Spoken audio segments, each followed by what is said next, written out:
Japan-Philippines Defense Pact military alliance strengthens against rising China tensions.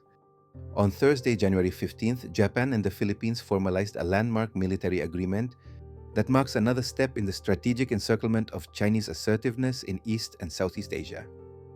The Acquisition and Cross-Servicing Agreement, ACSA, signed by Japanese Foreign Minister Toshimitsu Motegi and Philippine Foreign Secretary Teresa Lazaro in Manila, permits the tax-exempt provision of ammunition, fuel, food, and other essential supplies during joint military exercises and disaster relief operations. It seems bureaucratic, but it is actually profound. The agreement creates military logistics infrastructure that makes rapid coordinated operations possible between two nations, aligned against Beijing's expanding power. The context is crucial to understanding the stakes. Tensions between the Philippines and China continue to escalate in the disputed South China Sea, an area claimed almost entirely by Beijing despite an international court ruling declaring its claims legally unfounded. China has been increasingly aggressive, deploying military assets to enforce its claims. Japan, meanwhile, faces political and trade friction with China, particularly after Prime Minister Sanai Takaichi's comments suggesting that any potential Chinese actions toward Taiwan might trigger Japanese intervention.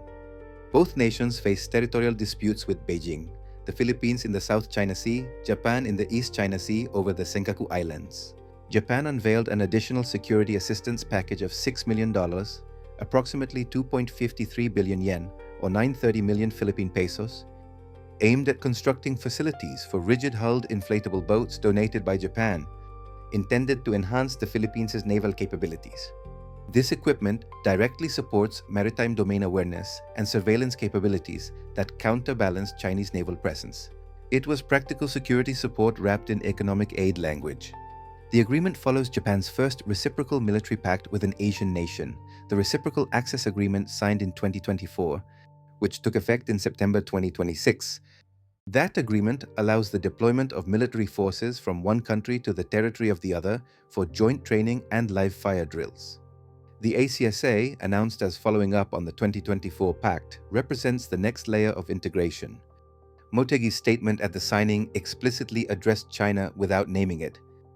He and Lazaro agreed on the necessity to oppose any unilateral actions that seek to alter the status quo through force or coercion in the East and South China Seas.